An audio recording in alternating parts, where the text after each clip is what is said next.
Welcome to Rise of Valor, an official Valorant Ignition series presented to you by Fortress Melbourne and powered by Alienware. My name is Vandy and I'm joined by my co-caster Guz tonight. But Rise of Valor had 455 teams compete, and now we're up to the last two teams. There can only be one champion. Guys, how are you feeling tonight?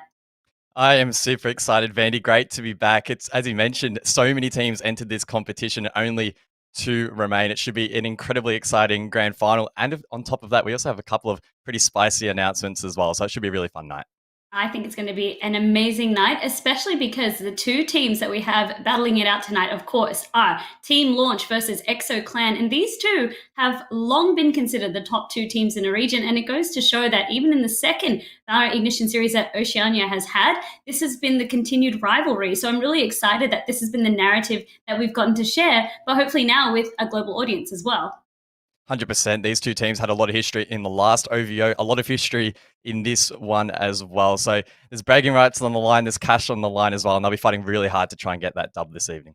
Absolutely right. But as we did say tonight, the broadcast, of course, has been presented to you by Fortress Melbourne. To tell you what Fortress Melbourne is all about, I can kind of just describe it to you. So they are the tournament operators of Rise of Valor. They are a two-story entertainment complex for gamers. They have the capacity to seat over 1,000 people in the venue, and they also feature an Alienware arena and sports bar. Basement level has the Medieval Tavern, featuring a PC LAN lounge, streamer pods, private function space, and an arcade alley. It is currently closed, unfortunately, due to the stage 4 COVID restrictions in Melbourne, but follow at Fortress Melb on socials for reopening updates. But while we're awaiting the grand reopening, Fortress today is launching their biggest giveaway yet. So this is something that you were already hinting at, but what we kind of wanted to take you through. So it's called the Fortress Fanatics Arise competition. 100%, Vanny. Massive announcement here from Fortress. Over $100,000 in prizes to be won, including, of course, an Alienware PC setup, hundreds of Fortress memberships as well. It's a huge major draw. There's instant win prizes on top of that as well, and daily prize drops. To find out more, of course, just type !Arise into Twitch chat and you can get more details. Super exciting stuff. It is super exciting stuff. I love that there's something for everyone here. And I know for myself personally, being Melbourne-based, I just cannot wait for our restrictions to get lifted. I mean, I think our Premier was saying that hopefully it won't be too much longer. So that means, of course, Fortress Melbourne can reopen and start welcoming gamers back in. Because I only got to see the venue once, actually, before this whole thing happened. And I believe Fortress was only open for about 3 to 4 days, which was so tragic to launch in a global pandemic. I don't know. But at least it gives us such awesome online tournaments like the one we're bringing tonight with Rise of Valor. 100%. I was fortunate as well to go to Fortress as well when it was open for a launch event. Super amazing complex. So really excited for it to reopen. Same. I mean, and as we said, so if you want to keep up to date, if you are a Melbourneite and you want to keep up to date, please just please follow at Fortress Melb on socials. But I mean, okay, guys, we've kind of set the scenes. As I said, the narrative tonight is this long-going rivalry between Oceania's top two teams. It's funny because we actually saw them playing off yesterday. And of course, I'm talking about EXO Clan Team Launch. But before we kind of get there, let's talk about the journey there. We actually had Team Launch, EXO Clan, Ground Zero, and Mindfreak into the finals. But now, of course, we kind of whittled it down to there. Take us through the journey of how we got these top two teams. Yeah, 100%. So, of course, these teams all entered. Some of these teams actually made it through into the play-on stage based on their OVO results. So that was good on for them. They battled it out in that finals bracket, and then, of course, it just led down to the final two. Unfortunate for Ground Zero and Mindfreak. They put up some really valiant efforts, particularly earlier on in the tournament, fought it out really hard. Ground Zero was probably one that came to my mind that could have made the final, and they only narrowly missed out. So unfortunate for them, but there's going to be plenty of more opportunities in the future for them to battle it out. So hopefully they come back, and they come back a little bit stronger. I think so too. And Ground Zero, of course, they were previously named Unnamed, if you're wondering what that's all about. They were actually acquired kind of during the whole Rise of Valor period. So it's kind of cool to see as well. A lot of teams now, with the eye, I guess, being on Valorant esports, with the plans that Riot has kind of announced of what they feel like doing, more and more organizations are starting to take notice and sign up this young talent, which is really cool to see. But even placing that top 4. So it was kind of funny as well. Ground Zero 2-0'd Mind Freak, and then Team Launch came in and 2-0'd Ground Zero. But we had ExoClan and Team Launch yesterday go the full 3 in the best of 3 series. So it goes to show, I guess, how close the top 2 are compared to 3rd and 4th place, where they feel a little bit better match. But as you said, it still could have gone either way. That best of 3 format is best for it. 100%. I mean, the stage has been set, right? Only 2 teams remain. It's ExoClan and Team Launch. As you said, they played off yesterday, or in the finals at least. It was a 2-1 launch. That was, in fact, actually the first map that they've won in Rise of Valor against ExoClan. They've played 6 maps together throughout this entire tourney, 5 of them going to Exo. So Launch have their backs up against the wall a little bit heading into tonight, but there is, of course, a window of opportunity for them to fight really, really hard, try and get some maps on the board, fight against that map advantage as well, and ultimately get that win. Well, it's also interesting because this is a best of 5 format, but because ExoClan were able to win that upper bracket game yesterday, it means that they're actually going into tonight's first game with a 1-0 victory, with a kind of match point, I guess, going up against it. So they only need to take out 2 maps from Team Launch. 100%. Well, map picks are ready. Let's have a look at the order of the maps that we'll be heading to this evening. Of course, 4 maps in the pool means that there is potential for us to go to all 4 this evening. First, we'll be heading to Bind with Exo attacking first. Exo with some good form on that map. Haven, they're in the way of Team Launch, and they'll be attacking there first as well. Ascent will be picked by Exo, and again, they'll elect to attack first, leaving Split as the 4th and final map here. Exo will attack there first. If it goes the full distance, Vandy, as you mentioned, ExoClan with that 1 map lead, they only need to win 2 maps tonight. And if the form is any suggestion, they should be able to get that done. I think it's really interesting because both you and I were discussing just before the cast warmed up for the evening and just kind of going through all the stats that we had pulled together. And ExoClan, I mean, currently sitting on that 100% win rate on Bind. But then it was funny because the only map that they've dropped so far against Launch is Split, but that's been the final map in the pool. So basically, we were kind of saying we're expecting it to go 1 apiece. And then it's kind of going to be do or die on Ascent. And then if it goes all the way, maybe that's Launch's ability to kind of come back from ExoClan with that split map advantage. But I say advantage very, very loosely because these are the 2 top teams in the Oceania region. It really could go either way. It's just how they perform on the night, how they perform tonight, to be particular. Yeah, 100%. And I mean, if we want to delve into the map picks a little bit deeper, it is, I guess, an interesting point to bring up that Launch actually elected to pick Split second as our last map this afternoon, despite it being the only map they've actually won against ExoClan throughout Rise of Valor. So maybe they've expected Exo to VOD review that, look through it, and maybe pick it apart a little bit, and they're not as confident heading back there as the second map this evening. Only time will tell. Again, we might not actually go that whole way. It's going to be up to Team Launch to go all the way in this one because Exo do have that map advantage. I think so as well. So we're expecting it to really get heated. And it's really interesting because whenever it's these 2 teams, as I said, it always seems to go the distance, except even in previous kind of series where we did see it kind of be like a 2-0. But even then, it was a very close 2-0. But it sounds like the first game of the evening is ready and underway. So without any further ado, let's get this evening started. Let's get the grand finals of Rise of Valor started off. First map in this best of 5. Of course, Exo heading into this one with a 1 map advantage. Bind, of course, map number 1 this evening. ExoClan with good form here will be looking to continue that on and give themselves a 2-0 lead, head themselves to match point and put the pressure really on Team Launch, who will have to fight incredibly hard here to try and get a win on the board. To remind everyone as well what they're playing for, so there is a $6,000 prize pool up for grabs for whoever can place first tonight, and then second place will be walking away with a cool $4,000, but it's more the bragging rights because, as I said, this rivalry goes a little bit deeper. In fact, it's been going since we've had the first Community Cup finals where we actually had Team Launch placing second against ExoClan. But then in the previous Valorant Ignition series, Team Launch finished first and ExoClan finished second. So this is kind of, if we were talking about a best of 3, whoever comes up tonight gets to be like, all right, we are better than this other team who, again, we've had this rivalry with since we were out of beta, since the game launched, essentially. 100%. And I mean, the last OVO, Launch was actually quite dominant in that best of 3 grand final. It was a 13-5 Haven and Ascent both having that scoreline in the end. So Exo Clan looking to bounce back here. They've had a really good Rise of Valor run so far. Incredibly dominant throughout this final series, and they'll be looking to just cap this off, try and get a clean 3-0 on the board. It will be difficult, but definitely not impossible. This lineup has been incredibly, incredibly strong. In terms of looking at what the picks are, it seems to be kind of simplistic across the board. A lot of player preferences coming out here. So things like opting for Raze to be the duelist of choice or Phoenix being the duelist of choice. Omen, I feel like, has taken over the role of Smokes for some time now with the meta changes. It used to be kind of Omen and Brimstone together. Now it seems players primarily are just going for Omen. He's just so well offensively and defensively, plus his mobility in being able to change positions with teleport. Just plays that gets a bit more of that flexibility. They execute coming out here from Exo Clan. Dizzy electing to go quite deep here and cut off the rotators. Team Launch have been caught in the back of Sight Iron, getting the first pick while following that up with a quick plant of that spike. It's up to Exo now, of course, just to hold on here in the post plant. Team Launch getting quite aggressive, trying to retake the site, but of course it's going to be so challenging in this pistol round. The Raze already so low, and they're all just stacking this objective. They need to try and frag it out. They do manage to get the first down to Dizzy. Too many opponents to try and take down. They overwhelm the Omen as well, leaving it in a 3-on-3, but that spike is continuing to tick down.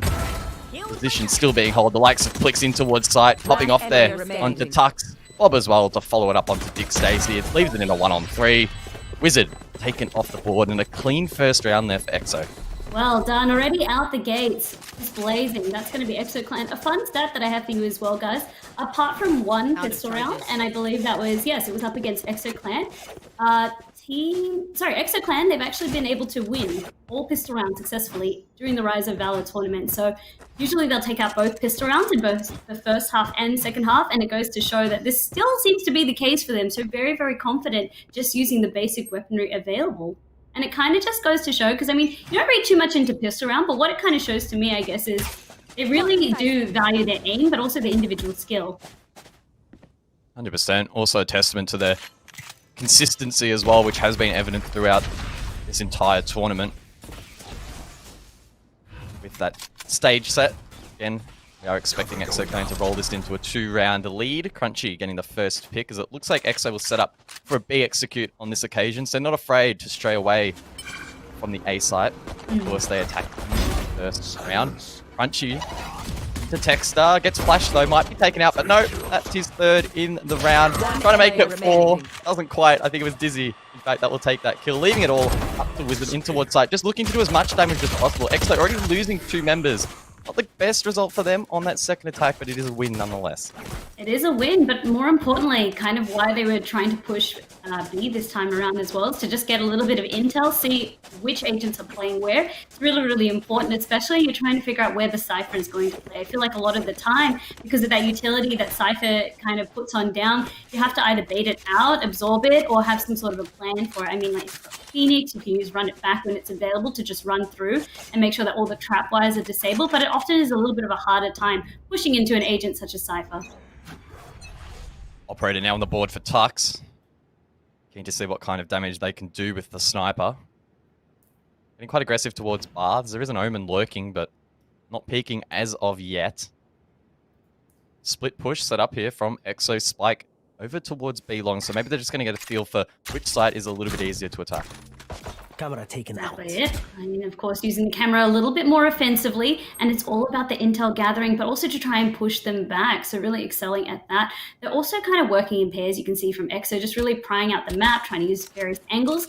And it's a good way to kind of play because you can really afford to do a trade in a situation like this. If your teammate goes down in the firefight, you're expected to kind of trade them out. So at least it's going to be 1-for-1. Exo Clan being quite patient on this attack.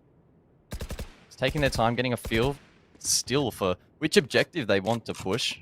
Spike still in the hands of the Jet at B long. Puck still positioned on A, still trying to find that opening pick, and it really is a standoff. Only 30 seconds to go. Yeah, it is. They're really running down the clock, but what that means for Exo Clan as well, when push comes to shove, as Bob just did, it's going to be a little bit messy. Oh, but that's a nice little pick there from Dizzy as the frags come through. 3-on-3. Cypher with the spike in hand, needs to try and get the plant off, but gets taken down there by Texter. A great kill, and Blix unable to frag that one back. So it's Crunchy now in a 1-on-2, gets mollied off, can't stick the plant, but gets the shot. Now needs to stick it. Will be able to get it just in time. It's a 1-on-1 against the Rays. Who will come out on top? Both players peeking, getting timed by one another. It's a very awkward engagement. Even more awkward. Crunchy on 38 HP. Not a whole lot to work with. Able to teleport though. Oh, that's such a big play. Oh my word. Tux caught off guard, and EXO will take 3 rounds straight. Tux would be fuming with that one, and that just goes to show why Omen has become the agent of choice. I kind of talked about who was going to fill that smoke duty in terms of the meta that we've been seeing. This is why Omen has become the choice over there, that mobility in clutch moments like that, but from Crunchy as well.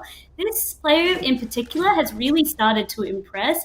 Crunchy, Dizzy, and Plix, they always have high average combat scores. I mean, Plix, especially on the side of EXO as well, is constantly getting an average combat score of 250 plus, but I have to say from Crunchy himself, to see so many clutch moments like that always seems to be relied on whenever all the cards are on the table, essentially. Ooh, Izzy, nice pick there onto Ferg. Crunchy gets one as well. This has been a dominant round already from EXO Clan. The B site completely clear. Omen forced to try and rotate back around through that defender spawn to cover, but it might already be too much damage too early in this round to recover from. 14 launch. Texter's on a big flank but gets spotted and shut down there by Iron, leaving it in a 2-1-4. Make that 1-on-4. Poor round here from Team Launch. Team Launch, I mean, they felt like the backs were up against the wall. Of course, they were expected to try and have a little bit more of that advantage. They did not expect to lose their round, and they really shouldn't. As I said, Crunchy just came up huge, meaning that they were in an economy round, so they wanted to try and use their numbers, rush on in with the pistol, see if they could just damage EXO Clan's economy a little bit. But I'm kind of curious to see now how the economy is going, because from EXO Clan, with that lead that they've given themselves and not many trades, I assume they're starting to build a good economy lead for themselves. Yeah, they absolutely are. Dizzy is pretty much maxed out in funds. A bit scary. Ult as well on the board, so that Blade Storm could come into effect real soon. We've seen Jets be extremely proficient in finding picks throughout Rise of Valor, and I'm expecting to see that tonight as well. Dizzy could be very, very dangerous if Launch are unable to shut them down. Launch, of course, opting as well to try and mix up the positioning. So Tux before was kind of sniping down that A main, now covering that fast part. So keeping the operator moving is a good kind of play as well, because you're not just guaranteed to get smoked out in the same spot every round. He set up again here from EXO. Boombot doesn't find its mark, and it's not bad for Plix. It means that, of course, Hookah is clear, and they'll be aware of that. Getting ready to push alongside the rest of the team. Dick Stacey getting in quite an aggressive position as well here. Utility comes through, flashes to follow. How many will be flashed? In fact, it looks like the whole team has, but it only delays it momentarily. Dizzy goes deep with the Blade Storm as Ferg finds the first pick, and Dizzy, oh, here we go. This is where it starts to go big, but gets shut down by Texter. A great flick there from then leaves it in a 3-on-2. EXO Clan looking to try and convert the round, but Wizard goes huge as well. Leaves it in a 2-on-1. Team Launch looking to try and get their first round win here on Bind. It was kind of good as well, the way they played it. They really just waited for EXO Clan to kind of come to them. They really gave up sight, but a lot of the utility that was there as well made it very, very difficult for EXO Clan to try and stem them and stop them coming in from that defender side spawn. It's up to Crunchy yet again. Has to recover the spike though, but still doesn't know where the rest of the members of Launch are. And you can see it's running down the clock, because as soon as they try to go for the plant, of course, it gives them that auditory cue. 10 seconds exactly left. Now Launch is going to try and push on through. She gets lit up on the paint shells, but still plenty of HP to work with here. Definitely winnable if Crunchy can hit their shot. He doesn't check his back. The wrong way. Tux with the operator will shut them down. Solid round there from Team Launch, and now they can start to build up some momentum of their own. There we go. That's finally what Launch needed. And you can see they really just changed their tempo as well. As I said, they just gave up sight, waited for EXO to kind of come to them, backed off and then regrouped, but used a lot of utility to keep EXO Clan busy. And that was kind of a good push coming all around. And even though Dick Stacey went on, you can see as the breach as well, by giving them the blind and then trying to follow up with the Rolling Thunder as well, just slowing them down to gain access onto point, giving his team time to make the rotation. So well done. This is kind of what we need to see happening here from Launch, and you can see it's actually forced now from EXO for them to dip into those funds that I said that they were starting to put together. EXO Clan looking to set up potentially for an A push on this occasion. Wizard holding B long though. A couple of members probing from Exo Clan. Wizard finds one. Refragged out though. So a good trade there from Dizzy. Hunter's Fury to come out quite early in this round. Bob trying to find a pick and does onto Dick Stacey. That's a huge ult early. Does a bit of damage as well to that other member of the defense. And Exo Clan do have that man advantage. That was a great pick. So from the initiator, Sova themselves, you can see why. And actually gets the wall bang as well. Bob is taking no prisoners with his Sova. But again, these picks are crucial to giving them access onto the A site should they choose, or they can regroup. Texter does have control of Heaven, but with so many members still on the board for Exo, surely they will be able to trade them out. That said, Exo are taking their time, maybe just trying to work out exactly how they're going to approach site. Dizzy considers a bait over towards B, but might go through the teleporter. Not sure what the play is for Exo, but they do have a man advantage, so you would assume they'd be able to pull this off. And oh my goodness, they've actually baited the rotate. A is now completely clear. That was the play completely right there. And as you said, Dizzy just kind of on standby as well. Used the teleporter too late. So you can see the rest of the defenders on Team Launch is given upside. Now they have to play for the post-plant retake. From Exo, that was really well baited. They just held, made sure that they kind of looked like they're rotating, gave away no signs, used the shift walk around, and it had the desired effect as well, because they know that the safety in numbers if you're going to kind of roll the die. But from Launch, I mean, this could be a save. They don't have to go for it because their economy also is looking a little bit shabby. Yeah, Crunchy. Probably thinking that they're saving as well and might try and hunt them down and damage that economy a little bit further. The rest of the team coming alongside to assist as Crunchy finds themselves in an engagement. 38 HP left in the bait. Needs to not get too overly aggressive. Not sure what Crunchy's financial position is, but probably doesn't want to get taken off the board. Not giving that to the opponent. Raze gets aggressive though. That's Plix taken off the board. Ferg with a nice shot from elbow to close that one out. Of course, attackers win the round. The spike has detonated. And I mean, it's not a bad result for Launch. At least the last two members did manage to save.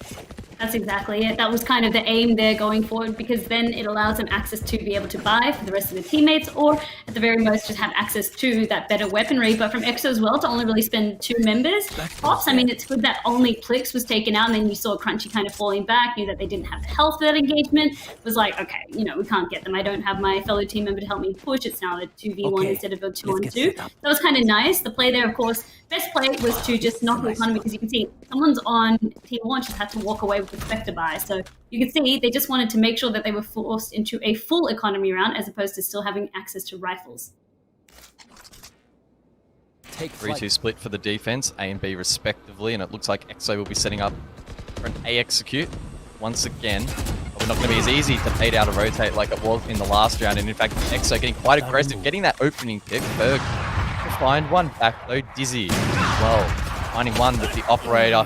Plix to get aggressive to find another Launch. Finding themselves struggling here on the defense, but Tux finds one back. Spike planted and the retake is on. And Exo have just retreated back. This is going to be so challenging for Team Launch. Kind of talking about the fraggers on the side of Exo Clan, but I mean, you cannot discount Team Launch as well. I'll tell you why in a moment, because now it's just going to be up to Dick Stacey. Going to go with the flash, but unfortunately Dizzy Life was there waiting for them. But I was just saying, a lot of the background from Team Launch as well is Counter-Strike players. I think the biggest thing that they said in the day that they had to adapt to, mechanically, they are good. They are fine. It was really the game sense and I guess the strategies that they really had to try and build on up. And I believe Exo Clan had similar backgrounds as well, a couple of players from Counter-Strike. So it's been kind of interesting to see the evolution, but of course, it means if it's just coming down to raw gun skills and you count utility out of it, Team Launch are very impressive in that regard. 100%, and the expectation, of course, heading into this one is for Exo Clan to take it. They have a 100% win rate on this map. In the last 5 occasions they've played it, been very dominant. So even yesterday, this was a 13-6 occasion versus Team Launch on this very same map, and you can see 6-1 is the scoreline at the moment in this first half. So just maybe a repeat, as you said, of yesterday's performance, but you can see how comfortable they are on it, especially things like memorizing where the Sova's shock dart is going to really be landing, where you see the recon bolts landing. It's really interesting to see as well. You can see it kind of goes to show, I guess, the scrim time that they put into this map. Dizzy, just narrowly misses that shot, gets lit up down to 53 HP. Fortunately able to retreat back, but Plix has gotten very aggressive. Dick Stacey off the board first. Good trade back from Tux. Classic nonetheless. Can pick up the Phantom and can try and find these players stacking over towards Hookah, but it's going to be a quick rotate from EXO. Team Launch need to follow up quickly as well. That's exactly it. The comms show that A site was completely barren and bare. This is the call that we go for. So Iron really utilizing the neural theft to the best regard there. Just becomes a little bit awkward now, especially because you're always playing for the post-plant retake. It's so difficult. Heaven control obtained by EXO as well. Great play from them to just overextend a little bit and make that retake even more challenging. Dizzy still low on HP. Decides to retreat back a little bit alongside the Omen. Of course, EXO, they did get that spike down. They just need to hold on in this post plant. Bob's on site, getting lit up from multiple angles. 2 players inside of Heaven. Kind of wallbang his position. Able to get away in the meantime, and that spike ticking down so quickly. No real progress made here by Launch. It all still stuck inside of Heaven. It's probably going to get to the point where they decide to save. No time really left now. Oh, that was a big pick from Tux. Gets traded out though, and it is a 1-on-2, but nothing that Wizard can do. EXO Clan with another round on the board. EXO Clan held on to that one. It was good though to see for Team Launch. I mean, instead of going for that save, they knew that now it's kind of time for them to try and damage the economy. It far outweighs just giving a round for free over to EXO Clan. It was good to see that they're just kind of taking these fights where possible. I mean, you could have seen them back away. They had full access to Heaven control. No one was really waiting for them, but knowing that it was better to just kind of go for it in that situation and at least be rewarded with 2 kills for that 1 trade in a situation like that. You're kind of making the best that you can out of situations like this, but for Launch, what is happening now is just, it's snowballing out of their control. And you can see a lot of the success from EXO Clan really just comes to bullying them off-site, really utilizing the power of Sova, of Breach, to gain access onto point, but also Omen. Bucks, side of bars, falls back though. Boombot sent out. Shot down, of course, giving away that sound. Tux actually will follow that up with a quick nade. Again, just delaying this push from EXO. So that's a good start there from the Rays, but I don't think EXO will be too worried. They're able to now, of course, rotate back towards mid. And they haven't been afraid to take their time on these executes, so it's not going to be too much of a struggle. No, they really haven't. The early rotation coming across from Team Launch, as I said, it's become really hard for them to try and play for these post-plant retakes. There's just so much utility that they have to contend with. And I mean, say, for instance, if Wizard goes down, your smokes go down, it becomes even harder to try and regain access onto that point. So just going for the early rotation, but from EXO Clan, maybe expecting something like that. Of course, you can see they're just reading them like a book. 4 defenders still on A. EXO Clan, if they push B quickly, will easily be able to trade that Cypher out. Ferg does have some utility already pre-placed, but it's not really going to be enough. If 30 EXO seconds push left. very, very hard here. 30 seconds left. That's probably going to give the cue to Launch that maybe the push is coming from the other way, and that intel will confirm it. Deep push from EXO Clan. Ferg still stuck in elbow. Thinks about going deep in towards Cypher, but thinks better of it. So much counter utility being used here by EXO Clan to push these defenders back. Yeah, you absolutely just saw the choke come out right over there, and then also Iron managing to get that pick onto Wizard. Bob has been hit by the fault line. It's going to be all right because Ferg's going to be able to sort of come on out to support him. Cage 3 on 3. Not a bad round here for Launch. They make it into a 3-on-2 now. Dick Stacy finding that pick onto Bob. The new rule This is good. come out as well, and that's big. That gives away a lot of intel. They just need to find the picks though. Quick tries to get aggressive with the satchel. Nothing he can do. Dizzy as well, shut down, and Team Launch will win a round off the back of a really clean retake. It looked really scary. You saw 4 defenders stacking onto that A side. EXO Clan running on in. Ferg being the last man there. Didn't die. Got completely locked on out though. There was going to be double smokes. The Cypher cage, you can see, to also give him the audio cue if he wanted to push through it. Then the trap wire. What went nice was that they pushed together. So no one actually really went to challenge Ferg. No one was really spraying down that area. So they left it unattended. A lot of a kerfuffle kind of happened from the defender side. Just spawned throughout that entrance, and it meant that they could kind of do a little bit of a pincer movement. And then the neural theft, of course, to seal the deal. As you said, such a powerful ultimate because it reveals all the positions of everybody, and that's exactly what you need for a retake kind of situation. Quick intel from Ferg again. By Cam. Dizzy, not too phased, tries to find the pick, but ultimately does miss the mark. Action going down over towards A as well. It sounds like a Hunter's Fury has come out. Here's from Bob. Again, trying to find an early pick in this round. Unsuccessful on this occasion, but Wizard finds success, and that's Crunchy taken down. Crunchy taken down to a free as well, so that's really, really important to see. Iron actually pushing on up, getting a little bit aggressive, getting 2 even through the blind. Big Stacy not having a good time with that one. Be the cue now for EXO to be aggressive in towards this B site. The run it back used by Texter to gain some additional intel, and Wizard tries to act off that, but unable to find the mark. Could find one though towards mid. Oh, it's over caught off guard. That's Bob taken down. It is back now. 2 or 3 on 3. Tux narrowly missing that shot as well. That could have been the one to seal the deal here in this round, but EXO now have an opening. Get this spike down. Wizard kind of playing this hookah position as the rest of them rotating through the defender side spawn pathway. And again, maybe they're going to try and go for that situation. A nice ball means that they kind of cut the retake site a little bit in half. EXO used the run it back a little bit earlier. Here's the showstopper, and luckily it's going to be Tux getting that kill onto Flix.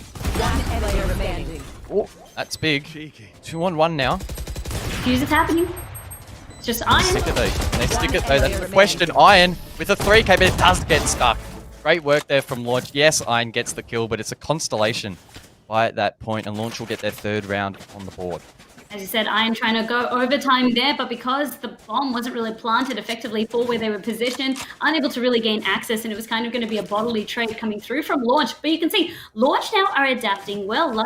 Yesterday, as we kind of saw the scoreline, read something about 13-6, but Launch, they really did let EXO Clan have the first couple of rounds, but at least now they've stemmed the breaks. And a lot of that is coming down to patience when they are pushing out as well. It's very, very smart. As I said, Texter utilizing the wall to make sure that the retakes that they had to play for was a little bit hard. Makes it a lot easier in a situation like that because effectively 2 members were blocked out. We saw Showstoppers coming across as well. The biggest thing out of that, though, was that the trades were happening before Showstoppers could land, or they weren't getting those kills. Team Launch looking to, as you alluded to, stem that bleeding a little bit. And even if they don't manage to take this first map, they want to at least gain some confidence heading in to the rest of this best of 5. And they'll need it. If they have their backs against the wall and it's 2-0 in favor of EXO, any little bit of confidence will serve them well. Of course, heading into this one, as we can see, EXO do have that map advantage, and they're looking to play into that, looking to play quite aggressive. And this execute, very aggressive indeed, but Berg gets the first. Quickly traded back though. The trade's been great from EXO, but even better from Launch in this round. They have the 4-2 advantage. Flix though, finds one back, leaving it now up to Dizzy. Finds a pick with the operator, but needs to find 2 more. The spike is dropped in towards site. This is going to be a difficult round to recover. Oh, Dizzy tries to peek on out, but Texter was waiting for them, and with the operator it can be a little bit difficult in situations like that, but it was nice from Launch. You could kind of see as well. Wizard was trying to come with the rotate, so again, they could come from front and back. So it's always kind of been the play. They're utilizing their numbers really well if EXO Clan are leaving them to play with a moment like that. But Dick Stacey was crucial there as well, picking up 2 members and utilizing their utility, not going down this time while members were being flashed. As I said, would have been a little bit of that rude shock. It's going to be the final round as well, guys, before we go into halftime. 100%. And Team Launch in a position to get quite close. A 5-7, I think, for them would be great, considering the start that they had in this half. They might try and get in the face of EXO this round, and Texter gets aggressive towards Mars. In fact, even has the confidence to grab the orb. That was incredibly risky. I thought he was just going to try and bait it, but actually sticks it in the end, and EXO don't find that hit. But eventually, he's taken down. And with that as well, that unlocked Crunchy's ultimate as well. So now we have From the Shadows available. The best case scenario. Bob again with the wall bang. Gets Wizard. He's trying to ambush them. Of course, on more of that blind short angle. This is going to be big with the Rolling Thunder. At least going to stall. If there is going to be a rush happening, it has been postponed. Tuck's flashed. Oh, wall bangs from EXO. Been very, very on point, or at least very close so far tonight. Crunchy as well. Flanking around in the defender spawn. Oh no, gonna catch him off guard. Surely finds one. That's Ferg taken down. Find another is the question mark. No. The answer is no though. Dick Stacey with a good trade back. This round still might be winnable for Team Launch, but it is a 2-on-4.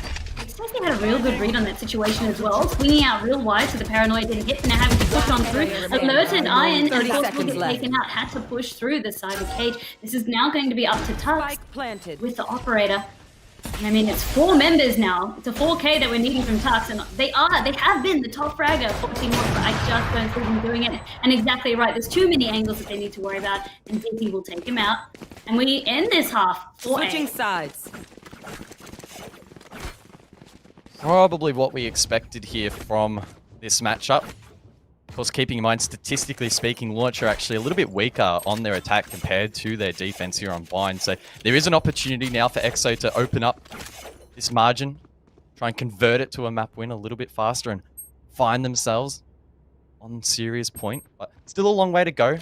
As you mentioned earlier, Vandy, EXO have been really strong on their pistols throughout, so I'm sure they'll be looking to get those first 2 rounds on the board and put that pressure really on Team Launch. Well, that's it, because then it's only 3 more rounds that they do need to win. So as we said, for EXO, they really want to be honing this one home. It also is a little bit easier for them now, being on the defensive side. They can kind of just play a little bit more passively now and just wait for Launch. But with a team like EXO as well, I don't really... Something that Launch never did was kind of push on up. EXO never gave them a chance to. So that's something that we often see the defenders do. If you haven't seen anyone in a while, people are happy to get aggressive, but that's nothing that we ever saw Launch do, and EXO was keeping them busy. So kind of curious to see now how EXO play on the defensive side. It's a good start here for Launch, with Dick Stacey getting that opening pick and EXO unable to trade it back as of yet. Again, quite a slow first pistol round. So many wall bags already in this map. Again, we expect that from the best teams. They have really good map knowledge. They can read into their opponents as well. And it is a good start for Launch, but the question really is, can they actually convert this round? I think something that you said that really resonated with me was that they really know these teams well. Something interesting about Launch was that they only competed in the previous Valour Ignition series. They haven't really competed in any sort of community tournaments or anything kind of put through. So for Launch, play-ins and last chance and all that sort of thing for Rise of Valour was the first time that we got to see them after the break from the first Valour Ignition series, apart from 30 seconds left. Regularly. It's kind of been curious to see as well for EXO that they've been competing for so long, and then just seeing kind of the amalgamation of all that practice. 2 picks now on the side of Team Launch. It's tough to retake. Probably impossible, but oh, that's a nice cheeky shot there from Bob. Jump shot from Dizzy is punished. So it is now just Bob left. Not really a whole lot that can be done in this position. Only 15 HP in the bank. Wouldn't be surprised if they get wall banged somewhere along the line, but it is a smoke bang in the end. Dick Stacey got the first pick, got the last pick. Team Launch will get the round win. That was really nicely done by Team Launch. First, that wall bang.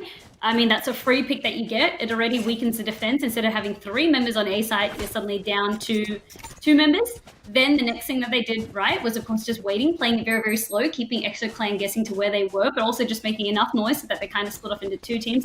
Then finally making that call to go onto that B side and execute really, really nicely. What that does mean for EXO, as I said, they've been very, very confident in winning pistol rounds almost close to 90% of the time during the whole Rise of Valour tournament. But now, of course, the only team that's been able to kind of contest them on winning pistol rounds back-to-back has been Launch, and they've done it here again. So kind of cool to see. It's just been that back and forth always between these 2 teams. So Clan looking to get quite aggressive in the early round on the defense. They get that opening pick, and of course, being the second round, the second pistol round for EXO Clan, they're looking to just disrupt Launch as much as possible. A site forfeited, and EXO Clan will look to try and retake, try and find some picks. We're not expecting them necessarily to take the round, but any damage they can do would be great. We say that, but I've seen crazier things happen throughout this entire tournament, but it is about damaging the economy. Well said, guys. That's really all they're aiming to do. Spike planted.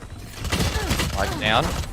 And Dizzy punished on the jump shot, unfortunately. And look, EXO Clan, they did manage to find 2 picks in this round. Texter with 3.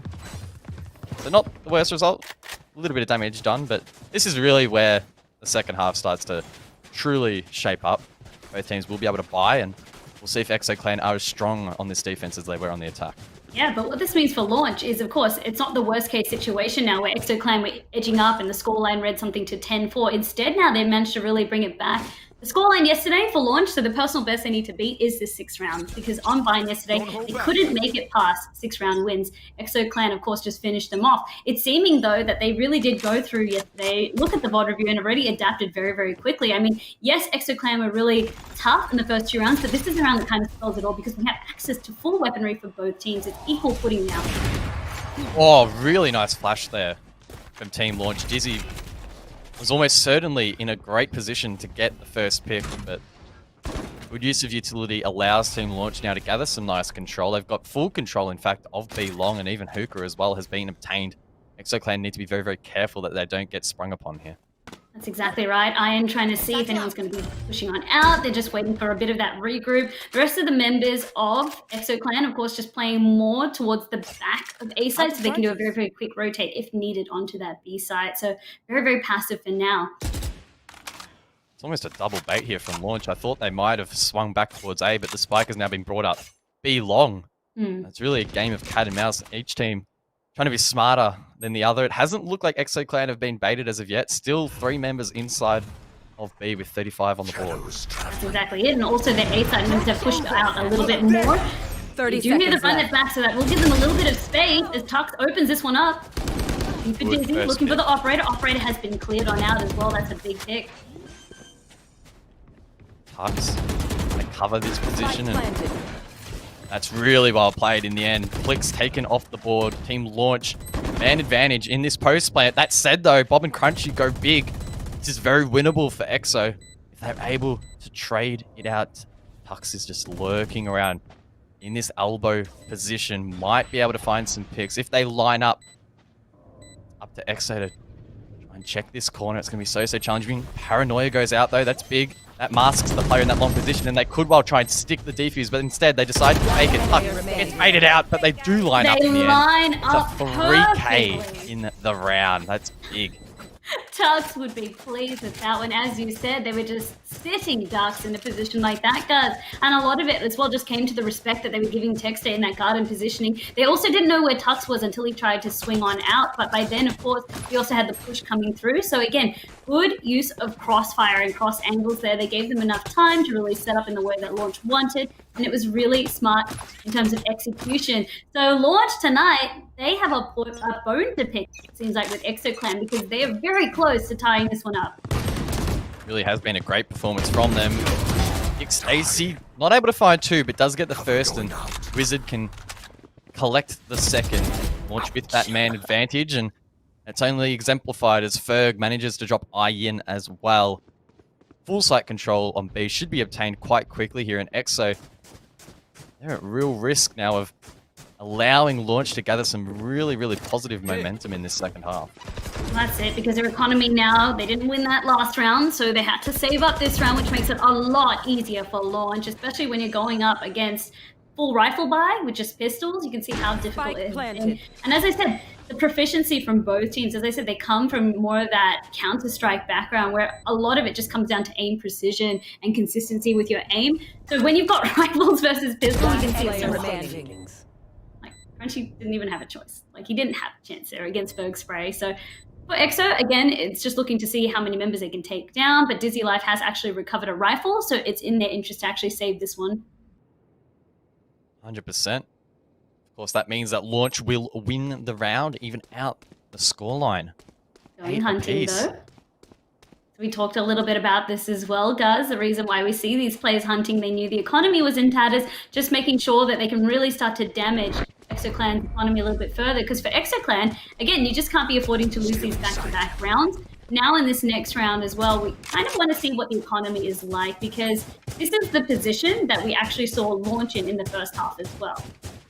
This is where that we saw, Launch take away that victory from ExoClan. And it's funny because it's like a mirror of the rounds. And you can see that economy, there you are, from ExoClan. So if they're unable to win this one, then their economy goes back into being into tatters. ExoClan looking to win a critical round here. Recover that lead back and mend their economy. Been a rough half for them so far, but it looks like they're going to get aggressive in towards B long. A lot of utility to deal with on side, and it could well be a bait. Again, we haven't seen either team be very afraid to rotate mid-round, and it looks like this one will be yet another rotation. Just like playing it out, sussing it out, not just really over-committing, competing where the camera location is, as a shot from Dizzy goes on off. Doesn't actually land though, so Dizzy has been completely dealt with on the side of Team Launch. They're making sure that they're constantly keeping utility and forcing Dizzy to try and rotate out to different sort of angles, to different positioning with that operator. The defense holding strong though. Not too much movement as of yet, but there could be very shortly as Launch sneak up this A short position. No sound being made as they try and find this opening pick. Oh, that will be close. Plix does get that first pick and the second as well. Eventually traded out. The damage though has already been done. That's the question. Oh, maybe not. As Crunchy gets one.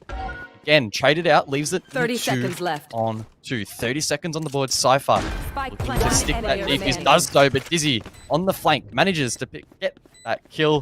Dual theft, I believe, as well going out. There we go. Iron gets the final pick. EXO Clan managed to get one back on the retake. A few resources needed to be sunk into this round, but the reason being that we reiterated was if EXO-Clan lost this round again, they'd be forced into another save, and it kind of begins that vicious cycle of being able to buy save, or something to that like, or even half buys and things like that. So now EXO-Clan can kind of swing back the pendulum from launch. So it didn't matter that, say, the neural theft had to be used, but also what was really important there as well was Flix getting those key 2 frags as well. Going down the 2-for-1 trade is so important. And then you could see as well from launch when they tried to push on into bars, they didn't really have the manpower available. Another key thing as well was the comms going on through. So from Dizzy to kind of push on up to Ferg, the comms from his teammates saying that he's really low, you can just use your pistol, go on down. Unfortunately, it didn't disrupt the plant, but still got the desired effect. And they won the round. Early round action at B long. Once again, we did see launch approach it in the last round and then later rotate. Maybe on this occasion, they'll commit a little bit deeper, but Iron with a fantastic spy cam sees at least 2 members. Cam is taken down. Question is, will launch continue to commit it? Dizzy sees the weapon of Ferg, gets that opening pick, and he just to dash away and avoid being traded back out. Texter does find one in response, though. It's 4-on-4. Like in the hands of the Phoenix, trying to get that plant down as time continues to tick down. They don't want to commit to it too soon. Hunter's Fury to follow up as well as the showstopper. All of these ults stacked by EXO, doing so much damage to launch. Oh my word. Crunchy gets the final pick, and that is a great round from EXO. EXO, as we said, it was utility that 100% won them that round. The showstopper, the Hunter's Fury as well. But it was the recon ball that really was the catalyst for all of that. It really revealed a lot of the members from Team Launch. No one had really gained access into the elbow four-way kind of section. They had really gained only the first half of that B side. So the recon bolt was bam, smack, perfect. Had the intel where everyone would be. Ultimates to just finish and disrupt that push completely. But now Ultimates, I mean, Tux has a showstopper available. We see Texter available to run it back shortly. So now we can maybe see some counterplay now from launch because EXO Clan really invested a lot into these previous 2 rounds. EXO looking to get quite aggressive in towards bars. Set up the crossfire to 2-on-2 in this position. Whoever comes out on top of this will be a very good chance at converting the round. Flix swings wide, finds one. Crunchy as well, finds one in the bank. Now 3-on-5 for launch, and that was a devastating start to the round. The Roomba as well, spotting that last member in that baths area, so they know that at least one other member was lurking around there. But the biggest thing was, of course, no one was traded in that exchange. That was disastrous for launch. Tux does have a showstopper, but unable really to find anyone. That's a devastating use of the ult. Is used quite late, but doesn't do any damage whatsoever. Dick Stacy does do some, however. Spike in hand, looking to rotate now over towards B. That is the play. Site currently clear, but EXO are rotating very quickly as well. 2-on-3, 30 seconds left. Tux getting aggressive towards elbow. Needs to win this gunfight. It doesn't. Crunchy comes out on top. It's Dick Stacy left in this 1-on-3. 46 HP in the bank. Gets caught off guard there by Dizzy. EXO now edging closer and closer to taking this map. Didn't expect Dizzy to still be playing that kind of flank angle, as you can see, just like getting their knife out, ready to run or reposition. As soon as they fold the gun back, Dizzy was there waiting. Dick Stacy did manage to get at least 2 picks while all of that was happening. As you kind of mentioned, the showstopper from Tux, what it did was just position everybody off the point, which is really nice to see, but only if you can follow up with it. They didn't have the manpower. So for Tux, unfortunately, as you said, that ultimate just fell a little bit flat, and they won't have access to it for at least another round or so. But EXO Clan now, they're edging ever closer to that finish line, and that's kind of the momentum swing that we kind of talked about. Dizzy at B long, holding this position once again. It's another good flash, but it doesn't quite hit the mark. Great timing there from Dizzy to take down Dick Stacy. Opens up the round very nicely here. Oh my word, that's Tux taken down as well. That's a big 2K for EXO. And they make it 3. No, not quite. Flix finding those picks. It's left all up now to Ferg. Stinger in hand. Surely an unwinnable round here. 4-team launch getting lit up as well. Oh my, Ferg not having the best of times. We'll rotate through the teleporter, but there's someone there to greet them. Doesn't quite pick it though. But it is inevitable. EXO surely will take the round. The Roomba but came through the teleport as well. Bob is waiting there. Of course, doesn't have an idea of it. Finally tries to run it up. Bob has been waiting so patiently and take Ferg out, who tried to recover that gun for economy's sake, but too many members of Exoclan were hunting them out, especially because of the teleporter giving them that intel. They knew exactly where they were, could overwhelm him with numbers. This is match point now. Things now from Team Launch looking so good, but that momentum that Exoclan have started to build up meant that they were forced to do an economy last round. Now they can finally do a buy, but from this point onwards, the pressure is on them because Exoclan will be hovering that match point now. Big round here for EXO. If they win the round, they do win the map, and they'll find themselves on series point in this best of 5 grand final. Rise of Valour. EXO have been extremely strong in these last few rounds. They've been getting those opening picks. This round, they'll be looking to try and get aggressive once again. We see Dizzy over towards A short, not finding the mark. It's a very split attack from Team Launch at the moment. They need to be mindful that they don't get picked.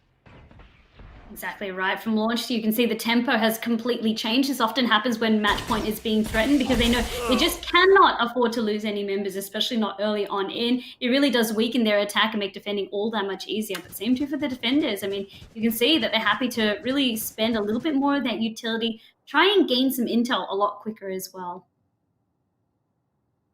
Puck's now lurking inside of Hookah. Iron, again using the spy cam to gather some really nice intel for the defense. Pops off it though. Sound Q maybe giving away the position of these attackers, and that will confirm it. Push comes to shove though. Bob manages to get taken down. In fact, it's a good execute from Team Launch. Really good execute. That is exactly what they needed. They didn't hesitate. They also had to run it back to help them clear the way, get rid of any utility from the Cypher. That was crucial. But now from Exoclan, they have regrouped. 3-on-3. Make that a 3-on-2. Team Launch, can they hold on to the post plant? Can they keep their dream alive here on Bind? That's the big question. Oh, comes through. It's enough to find the pick. Leaves it up to Crunchy. Gets flash. Doesn't follow it up with the kill. Team Launch will survive for a little bit longer. That's it. But as I said, the pressure is still mounting. Yes, they have a little bit of breathing room, but Exoclan still have a little bit of a lead going on. But also, more importantly, Exoclan still has availability to a full buy because of that economy that they have set aside for a situation like this. From Launch, though, that was still commendable. As I said, the execute was very, very clean, exactly what they needed. Completely overwhelming the 2 defenders onto site, made it so much easier to try and get that hold. Dizzy, of course, trying to go up into that hallway and play for more of that flank. Becomes a little bit awkward if there's no one else from the defender side spawn to try and help them out, so it was easily picked on off. But from Launch, again, it's having all the right answers. Can Launch follow it up here with another round? They need at least 3 more to head this map into overtime. EXO looking to respond with force here, try and make a statement in this best of 5. Of course, they headed in to this series with the upper bracket, 1 map advantage, and looking to still try and thrive off that. Team Launch, on the other hand, looking to try and even out the series on a map that we're not expecting them to, but of course, like any finals, anything can happen, and maybe the next 3 rounds can go their way. Yeah, absolutely anything can happen in finals like this, but as I said, Exoclan now, really did find the momentum. I mean, they gave a little bit to Team Launch, but again, they're just in the driving seat now and happy to play a little bit more aggressive. But both teams, as I said, there's so much respect. Neither of them really willing to leave their post or look for flanks or things like that. They know that in terms of defenders, it's best if we just set foot, let those teams come to us, we'll anchor accordingly.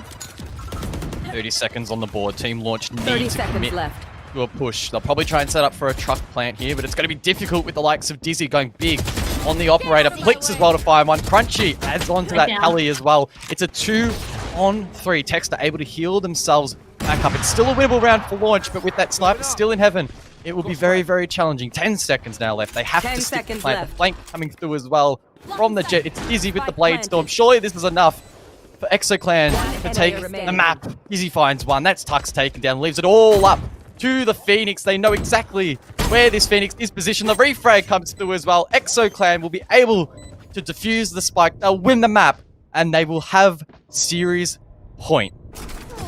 That's it. This was EXO Clan's Defenders match win. point. This was really what they were trying Let's to go. position themselves for, and they executed it so well. But from team launch, yesterday, as I said, the personal best to beat against EXO Clan was that 13-6 scoreline from yesterday in the upper bracket finals. But now tying it and making it ever so much closer to a 13-9. So launch, as I said, they were able to adapt in such a small period. It was only last night that we saw them playing.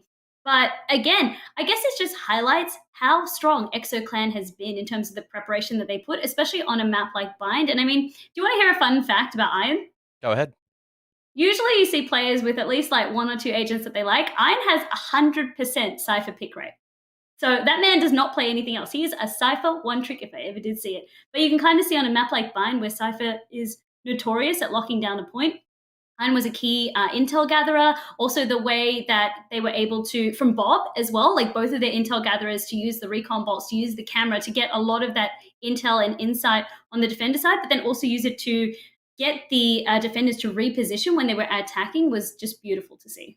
100%. And I think on the side of Team Launch, they can still find a little bit of solace in the fact that they did get more rounds on the board than the last time they played against EXO on this map. So that's a little bit of confidence heading into the rest of the series. I don't think they were probably expecting necessarily to win this map, but they will have to fight very hard through the remainders. Otherwise, again, they're only one map away from winning this EXO. There's no room for error for Team Launch now. There is. We were kind of talking a little bit about the pressure that was mounting in that last map, but we didn't really talk about the overall pressure of the night. So interesting to see if Launch can bring it back. The next map, as you kind of hinted and took us through tonight, will be Haven. I'm really, really curious to see how this one plays out, especially because of all the Sage changes and things like that. But we can discuss that as we come back from a short break that we'll be taking. But please don't go anywhere. Grab some snacks, grab a drink, as we'll be right back as we set up for the next match of the evening.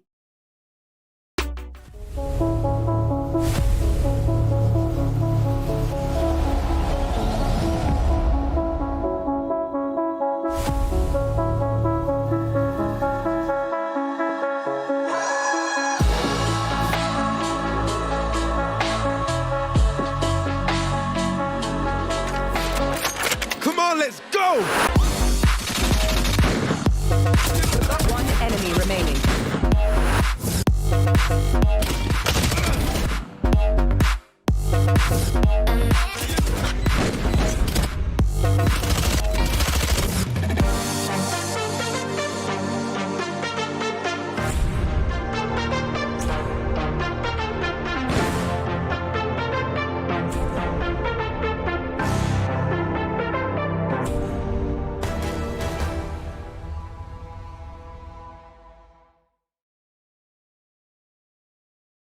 Welcome back from the break to Rise of Valor, an official Valorant Ignition series powered by Fortress Melbourne and our partners Alienware.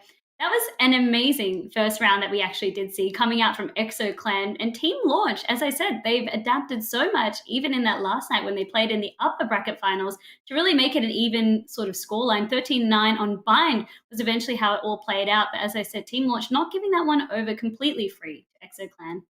100%. Good effort in the end from EXO Clan. They now head themselves to series point. They have the 2-0 lead in this best of 5. So the pressure is well and truly on Team Launch heading into this third map. I think so as well. But before we get into that, let's take you through our watch and win competition for tonight. Of course, with Watch and Win, you can win a share in $30,000 worth of Alienware peripherals. To enter, just type !watch and win in the chat. And today's secret code is ARISE. As I said, I mean, I think you say arise with such a great dramatic flair. So I could hear you say it all day. Like, arise, my knights, arise, warriors, arise, minions. Love to hear it. But again, if you didn't hear it, that was the code because I just said it 3 times. You can't miss it. It's as easy as that. !watch and win and chuck that code in the chat and you can enter. It's free to enter. $30,000 as you mentioned worth of prizes. So get in on it. Absolutely. And before we jump into the next game, of course, I know we're announcement after announcement, but this is a big one. We actually just found out ourselves today, but Fortress Melbourne is pleased to present and announce that they will be taking part in First Strike. So if you haven't really heard the news of what this is all going to be about, Riot, of course, has said that in terms of what we're graduating from Valorant Ignition Series will be First Strike. So that is the next global Valorant event taking place. And I, for one, am super duper excited because as of this morning, I didn't even think Oceania was being included because of a stuff up on some third-party stream. 100%. Obviously, a little bit of drama in the Twitter sphere surrounding this. So some really good news to hear that it is coming to OCE. Rise of Valor, of course, will be the open qualifier starting next month. And that leads in, of course, to First Strike, the next installment in Riot's official Valorant tournament series, which we held in December. And of course, if you look at the bottom of the graphic, pre-registration is open now. And in fact, there's also prizes that you can win from pre-registering. So make sure to jump on that link, fortressmelbourne.com/Rise of Valor. And look, if the first two tournaments are anything to go off, this third one is going to be even bigger and better.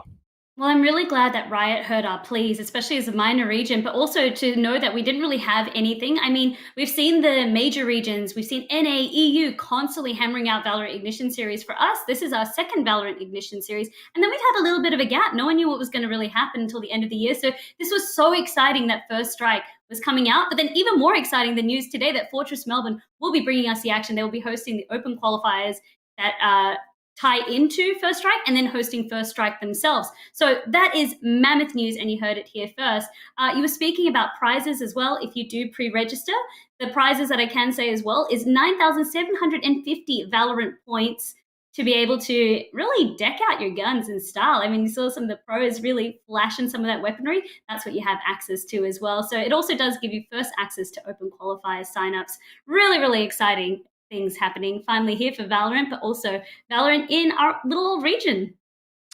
100%, super exciting stuff. But I've just got word that the second map this evening is ready. Let's jump into it. Of course, Team Launch, they need to win this map. EXO Clan are on series point. They have the 2-0 lead heading in to Haven. That said, Team Launch, if there's any map they have a great chance in winning tonight, it is this one. And I'm sure they'll be giving it everything they've got. So I was kind of hinting a little bit, if you've just kind of left us, or if you were coming in from the break, I was kind of hinting that Haven has changed up completely due to the latest changes that we saw, mostly around Sage.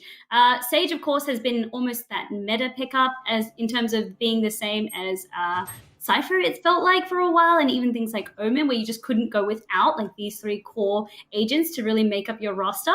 So then it was really interesting to see after the changes came through around her heal and her wall especially, where players are like, we don't really want to run her anymore. I mean, the Resurrection, we can't really get much value out of it. It's better if we replace her with, say, something like a Breach, who has been reworked, and give her sort of a different kind of initiator sort of role, or a different type of aggressive playstyle. Haven is really unique as well, guys, because of course it is the only map that has 3 sites. Defenders are so important because of that. Iron to kick things off here in round number 1, getting first pick on the board there for EXO. Both teams trying to establish some early map dominance. Ferg gets one back, though. It looks like it's going to be a full A push here for the attack for Team Launch. Site control forfeited by EXO, and they'll set up for the retake. It was really interesting as well from Launch to try and make it look like they wanted to do a little bit of that C kind of push, instead rotating off to A side. And because this is a bigger map as well, you can see a little bit of that travel time coming through, making it very, very difficult to try and go for the rotate. Punchy though from Heaven. That's one there onto Ferg. Drops down to Hal. Finds one more as well. Team Launch obliterated in this round. EXO Clan with a very clean retake will take the first round, which is a nice start for them. Absolutely nice round. Very, very clean on the retake from EXO Clan. They just kind of waited for some of that utility to come on out. And you can see, because they also had most of their team members ready and still very, very healthy, Team Launch, even though they kind of baited on that C site push, they didn't really rotate unscathed. And that was the most important thing coming through there. So EXO Clan, again, showing us the efficiency with the pistols, which was really, really nice to see. We've seen a little bit of adaptation in Launch's composition as well. So things like the Killjoy being picked up instead of, say, the Cypher role that was previously being occupied. Of course, I did hint that Haven might favour Team Launch heading into this one. No real history, recent history at least, for EXO Clan. These two teams, it's in fact the only map they haven't played against each other in Rise of Valor. That said, Launch have played it against other teams. 80% win rate, 4-1. So some good form.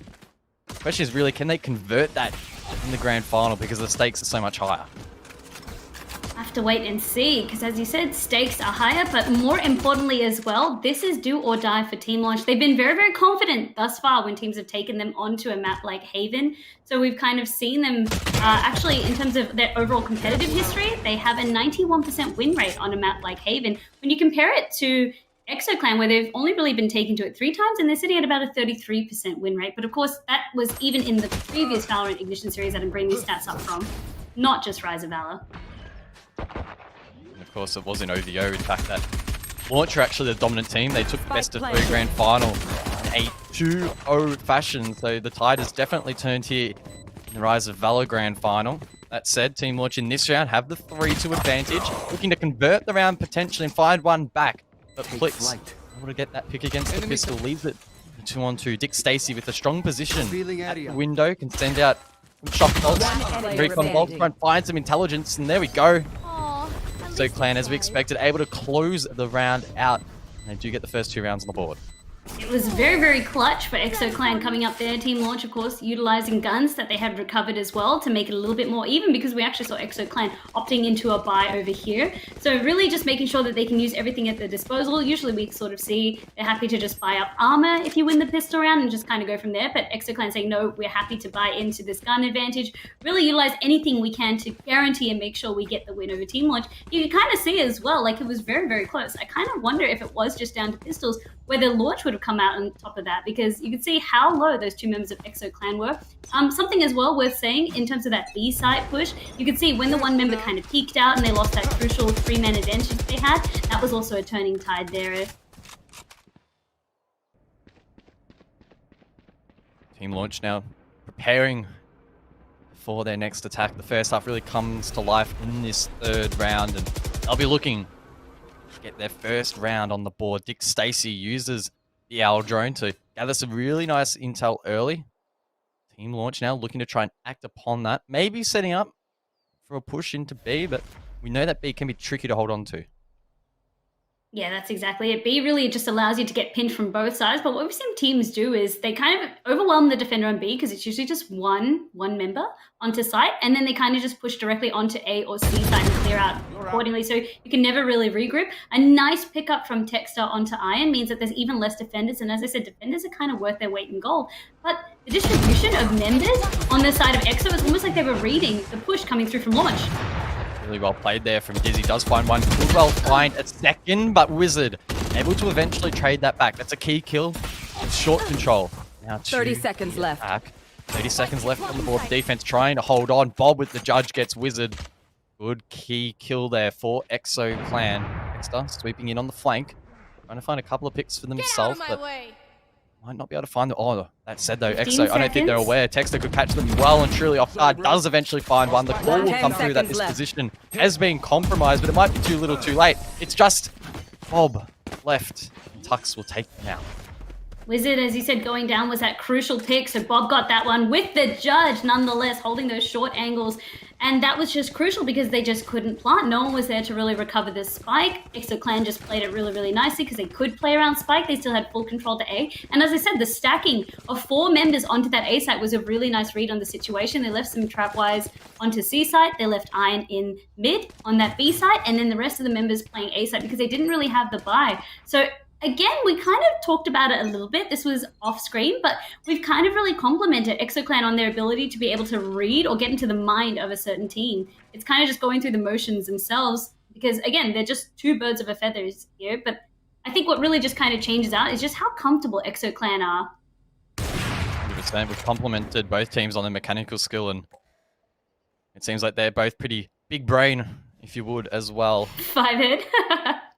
Definitely some 5-head plays, particularly on that first map. Not as much yet here on the second map of the evening, but I'm sure that will come into fruition eventually. And that said, Bob finding themselves in a very, very spicy position over towards A-Long. Oh, they don't pick the right way. Eventually traded out in the end, but the damage has been done already there onto Dick Stacey. Could have been a little bit worse if he was able to pick up Ferg through that collateral damage over there. That would have been disastrous, especially because all they had was a Spectre. Luckily, Ferg was able to make the trade, so stemmed a little bit of the damage coming through over here. As you said, though, just none of them expecting it because, again, Bob just pushing up, making sure that they're being really unpredictable as long as they had that Spectre. Nice paranoia here. And I expected to be followed up by a smoke as well, so 30 seconds there left. as well. Make sure that Plix has a real hard time trying to gain anything. Getting mollied off as well with 25 seconds left on the board. It's a good execute here from Team Launch. Of course, the question is, can they hold on in the post plan? It's planted for long. Good setup established here. The Jet. So Clan will need to swing wide and try and find these picks, but I don't think Plix is expecting it. They aren't. Iron does eventually find one off screen, leaves it in a 3-on-3 as the fight continues to tick down. Texter as well goes big, but eventually traded back out. It leaves it in a 1-on-1. The trade's coming through. It's still Tux left towards long. 33 HP in the bank. Both players, in fact, quite low in this engagement. Tux narrowly misses there with the operator. Oh, well played there in the end by Crunchy. I believe they'll have time to counter defuse as well. It's going to be close. Yep, it'll be close, but Crunchy has enough time, and Crunchy just doesn't lose this. We've seen him time and time in these crunch time situations. Yes, there was a pun intended, but he comes out on top and just really reading the play again, just forcing out that shot by just jiggling across, then having the smoke there and just kind of memorizing where they were going to kind of play. But you can also see it was a little bit of a bait of chicken. Tux was thinking maybe they were going to move, and Crunchy again just five-heading his way through the round win over there in that clutch situation. He's continued to impress me. Just strength after strength from this player. 100%. There was a big clutch in the first map of the night. It's the second already. And I'm sure that as this map continues, or if the series indeed continues, Crunchy will continue to step up. Who's going to respond, though, from Team Launch? That's the question here. Someone needs to. They need to establish some rounds on this attack, try and put some pressure onto EXO, who, at the moment, tonight have looked incredibly comfortable. EXO as well, again trying to read for the situation. So one defender onto that A side, two stacked on that B side, knowing that, okay, they failed a couple of times on that A side now. Let's try and make sure we redistribute our resources. So again, they're just trying to get into a little bit of that player mentality. A nice pick from Dizzy as well for free onto Ferg. But they have given up access onto that B side. B again, a difficult site to hold here. The retake, critical from EXO Clan. Damage has been done here. Oh, that's a good teleport from Wizard. Finds some damage there, but unable to find the pick ultimately. And now EXO Clan will try and pinch from both sides, try and overwhelm the site. But they're finding it difficult to enter here. Texter's so close to find one, and does. That's Iron taken off board. Swings wide, unable to get the second. Crunchy again with a big round here. How many more can be found on the board? It's to find that one. Paranoia heads out. So much utility, so many smokes being used. It's now Crunchy left in the 1-on-2. No time left to defuse the bomb, surely. And doesn't in the end. Big round from Tux. It's a 3K for Launch to take the round. I'm sorry, but Tux did that with a frenzy of all the stupid guns that you could have died to. A frenzy. You'd be molding after that one, I feel. But, I mean, that still was a very, very good hold. As you said, B side, notorious for the retake. You can see the angles as well from those link sort of sections towards A, towards C. Very, very hard in terms of the angles that you're able to place. A lot of the time, players are planting for that middle of site, backing off to window, and that's really what helped them in a situation like this. And Tux with that mobility just coming on through clutch for his team. Tux now operator in hand towards C long, thinks about going for an early pick, but will now back off. And in fact, it's EXO Clan on the defense, getting quite aggressive here. Maybe trying to overwhelm Team Launch early in the round. They're going to wait a little bit, probably expecting someone to be holding this angle, and in fact, the Jet still is. Big game of cat and mouse early in this round. Yeah, exactly, as you said, knowing that there could be an operator around the corner, but of course, once Tux kind of goes on out, very, very slowly trying to do the peek, and that's kind of what worked in their favor. Actually getting Iron through the blind with a bit of a play. And she will put a stop to that, however. They try to regroup and get him down, but I have to say, things could have gone seriously wrong for them, but because they were able to get that next pick, really stalling out for the rest of their team, and I mean, for that save round from EXO Clan, it's about trying something a little bit different, see if they could try and catch off Texter off by guard, but it wasn't really the play. Almost worked, but Tux, as you mentioned, going huge in that round. Yeah, despite being flashed, it was muscle memory. Really nice pick. Sometimes it's muscle memory, but also, again, yeah, those flicks. Still, I mean, how shook would you have been? You just kind of pick the corner and you see one, and then you're like, oh my god, there's another. Oh my god, it's actually the whole team here. A little bit of a different strat coming out from EXO, but that's kind of the strats that we do need to see coming on out. You can't really afford to play the same way twice. Good Hunter's Few there from Plix. EXO Clan in the opener in this round. And got the team launch now to recover. Our drone heads out in towards B from Dick Stacey. Maybe team launch will consider that push again. We are going to see someone holding a long angle with an operator. On this occasion, it's Dizzy over towards A long. It looks like this might be where the push is headed from launch. Flash comes out. Dizzy is flashed and forced to back off. Good utility usage, but it might not be enough. Puck's taken off the board. Nice flick over there in anticipation that one could be down in that sewer kind of area. Gets the run it back as well, so technically that's 3 kills. Dizzy, of course, now resetting. They wait for the push, but you can see the utility was there, the response was there, and that from team launch signifies that they should end that push and look elsewhere. Difficult round to recover from now, 2 on 5. That said, team launch still getting quite 30 aggressive seconds here. left. They may still be saving and trying to play in a more unpredictable position potentially. That said, though, they might enter in towards C. There is a spy cam and a cypher to watch this position, and Cage will be ignited. Iron gets 1, make it 2. It's a flawless round for Exo Clan. They didn't even have a chance to try and fire back from Iron, was onto those tactics and tucked away nicely in that corner, so had all the advantage of being able to see them, and they couldn't really fire on back, but also the cyber Cage giving them the auditory cues that they needed. As you said, it's going to be a little bit hard now for launch, but I mean, it's still very, very close. This was the map that you and I both expected launch to be able to take, but Exo Clan playing very, very well on the defensive side so far. On a map like Haven now, with Sage just not really being in the Oceanic meta anymore, what we do see as well is that a lot of the teams, especially who play aggressive, actually prefer to do the attacking side. They don't really mind it as much because it's a lot easier to overwhelm with your numbers. I mean, you're sending maybe 3, sometimes 4 members up against what can be like 1 defender, 2 defenders. Easy going hard on the operator. Berg needs to be very, very mindful. Yes, the ultimate's up, but it's not going to be enough in time. Bob, in fact, getting that pick on the breach. 2 players detained in the end. Not the worst net result there for the Killjoy, but might be too little too late. Team launch on the back foot. Iron finds that pick. Neural Theft heads out. That's the Jet spotted out, and this round will surely go the way of Exo Clan. Lockdown, as you saw, was a little bit of a deterrent, but the rotate was already there. So the detained players playing around that A site, that link area coming on through.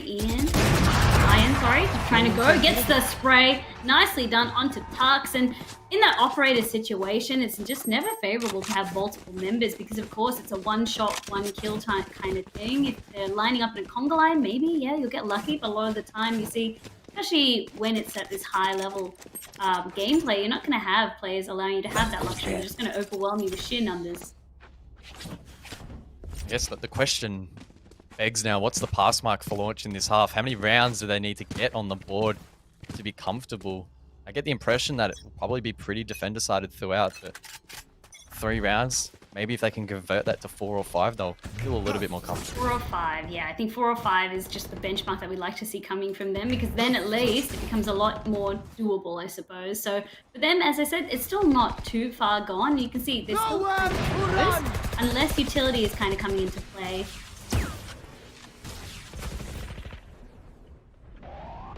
Aggressive play from Texter. In the garage in a great position. Maybe catch a couple of these defenders off guard, but Iron catches Wizard off guard. Almost finds the back of Texter. Doesn't in the end, though. That's a 2K from the Phoenix. Able to heal themselves back up. Team launch in a 4-on-2. Securing that spike plant over towards C. And the question mark now begs, will Exo go for the retake or will they try and save? I mean, I don't think they have the luxury of saving at this point, but from launch as well to just make sure that they push completely off-site as well so they can anchor around, knowing that one is now holding in this windowed style of area and Bob getting another one. So it looks far more doable now on the side of Exo Clan, a 2v2 situation. Bob needs to head in towards site quite quickly as Sova enters as well. Both players from Team Launch holding the long position. Exo Clan forced to hunt them down. No time really. They're just looking for picks. Do find one. Finds the second as well. But as I mentioned, no time left. Clicks will be able to survive on 9 HP. Really only a constellation at this point as the attackers do take the pick. It was really nice from Plix at least to try and get that trade, reset the economy coming on through. But from launch, they did enough. That was all they needed to do. It didn't matter that they were wiped. They still have some economy that they can surely utilize. But most importantly as well was no smokes were available for the retake there from ExoClan. You can see how awkward it is when it's posted for long and you don't have any smokes because you just have to make sure that you can have enough utility while someone diffuses. If you don't have anything like a wall, you have to try and run them down before the timer goes. And that's exactly what EXO did, but timer ultimately did run on out. And that is the buy coming through. Ferg, unfortunately, having to opt in for a Spectre. So Killjoy's kit, very, very expensive, sometimes meaning that they just don't have the money if you're prioritizing utility to get that full buy. Dizzy boosted up. Spotted out as well inside of B. Will fall off that position wisely. So it's the battle of the operators, and both players, in fact, will miss that engagement. Really costly for either party. It was a miss nonetheless. Texter again getting aggressive in towards Garage, finding themselves inside of the window position, lit up by that shock dart, but it's not enough to do too much damage. Yeah, the shock bolt just really is more about repositioning them. So just forced on out, also going to try and rejoin team. Was trying to hope that someone might rotate across through B side, they could get the auditory cue, or best case situation, actually just take them out for free as a rotate going out. B side. Wizard to teleport on top of the box. Nice boost position, but of course does have the spike in hand. Needs to fall off and stick it. Launch will be successful, but the question of course begs, can they hold on? Rotations come back through. Maybe trying to cut off any flanks there from ExoClan, but it looks like it's going to be a full take of Heaven. You can see the map has kind of been just cut in half horizontally. You can kind of see where the defenders are trying to retake from, and because it's been planted more for that short kind of area, that everyone's kind of backed on off. As we see the first snipe off coming through, Dizzy Life will be successful in terms of taking out Tarks in the 1v1. The defuse has begun. We need to see the contest coming through. They'll be able to stick it. Think they'll be able to stick it. They find the picks. It's a flawless round, in fact, in the end there for EXO. Fantastically played by the defense. And 6-4 is now the scoreline. I was a little bit worried about that plant because generally you see when you have been boxed up like that, like I said, it still favors the defenders because they have access to all of that site. You didn't gain access to Heaven. You didn't really clear out the defender side spawn path. You didn't really clear out anything like Link. So effectively, yes, you gained access onto the point, but you also then had limited area in which you could hold. So you didn't really have all the angles that make A so difficult. And what you saw EXO doing was completely smoking them out. There was just no way that they could push through it untapped, or just no one to really contest. Of course, a quick hello to all our international viewers. Hello and welcome to OCE. This is the Rise of Valour Grand Final. ExoClan leading 2-0 currently in this best of 5, and they're looking pretty solid here on the third map in the series, of course, being Haven. That said, launch, they managed to get that spike down again, but the post-plant will be so tricky. Pistols in hand, frenzy in the hand of Wizard. Might be able to swing and find one. Does in the end, so that's the operator down. EXO will need to try and recover that. Picks coming through still for EXO. The damage, though, has already been done, and they'll take the round. They will indeed. And again, from launch, they were able to successfully get the plant onto site, but they're unable to really hold.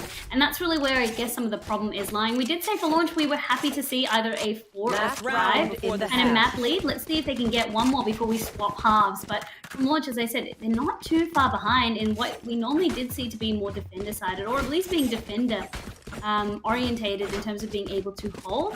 What I have seen though, again, because both of these teams play a lot more traditionally, and like neither of them are hyper aggressive, they have kind of that standard play style. And again, a lot of that just comes through the scrim culture coming on through and a read of how both teams like to play. We haven't really seen either team just go all out, non-stop aggression. There's a lot of risk.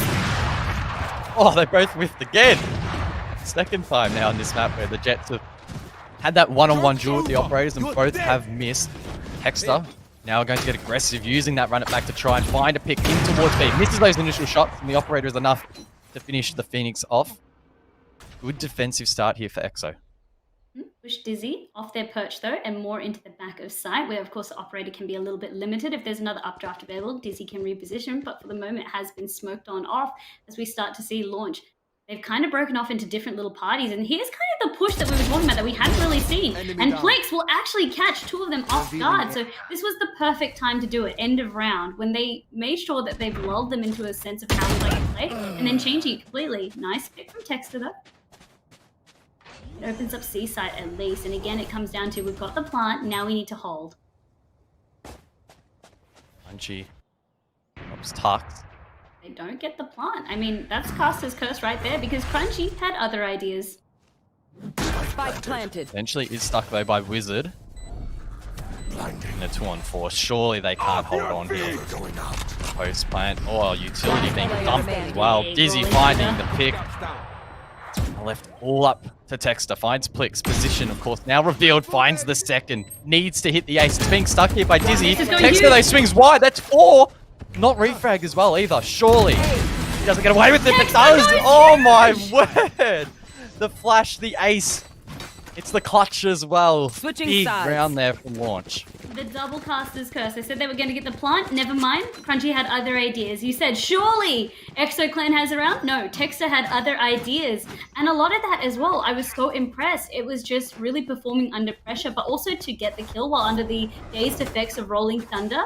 And to swing out, it was a little bit of that whiff there. We needed that operator to land, and that's really what allowed the rest to happen. The defuse kind of came through, and that's really all they needed. Plus, they had access to a blind, most importantly. They're in that 1v1 situation and played it perfectly. So Texter, again, coming up huge. And this was a 7-5 scoreline that we were hoping to see. Because if we now see Launch able to win this pistol round, very easily they can tie it up.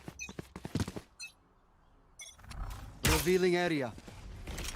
So, of course, now on the attack. Keen to see how strong they are, particularly on the pistol here. We've seen time and time again Exo winning these pistol rounds and then convert that into some at least early half momentum. So far though, no picks from either team. Exo, again, playing quite slow on these pistols. We've seen it time and time again. They're not willing really to commit to anything too early. No, they like to just bide their time, and it's a little bit of even what Launch was doing. So kind of peeking a little bit, checking in to see if they can get anyone C, checking in then on B by anchoring one person, but then ultimately going A. Maybe we'll see something like that, or maybe we'll just see a full execute coming out onto this B side. Cage triggered. Utility dumped.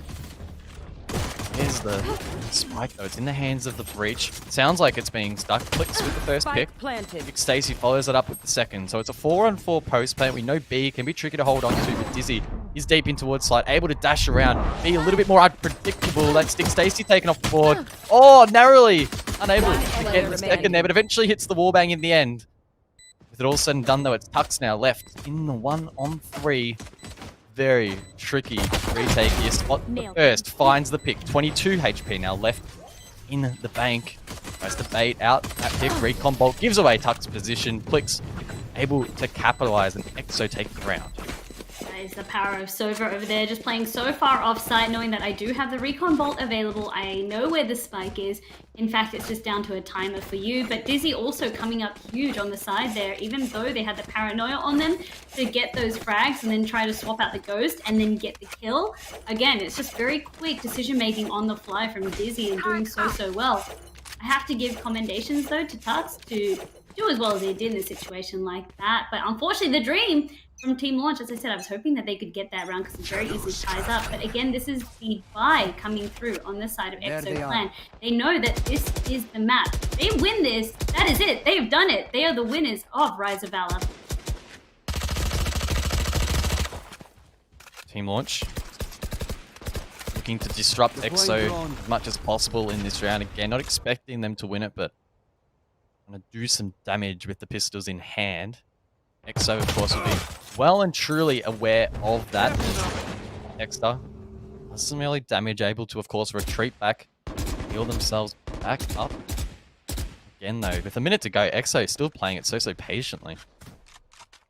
They really are. It's funny as well to see the adaptation come through from Exo. You already touched on this a little bit earlier, guys, but the last time we saw these two Titans coming through in the previous Valour Ignition series, they actually lost this 5-13 to Team Launch. So the adaptation, the practice since then has been commendable by both sides. Headshot. Picks coming through now. Spike being stuck.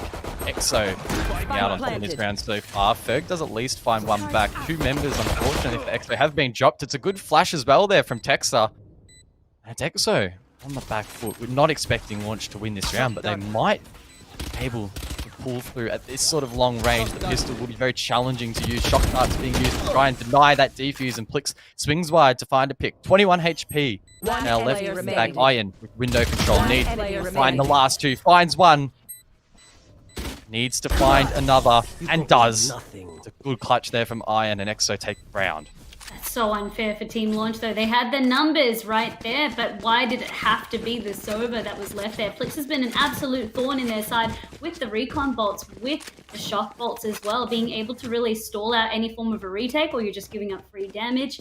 And then also just both of them had Spectres as well. So it was kind of more that short to mid-range that they worked really well at. But Iron, of course, when you're just able to do light sprays from that distance, that's all they really needed. The aim didn't falter as well. What this means now for Launch is that they can access their buy, though.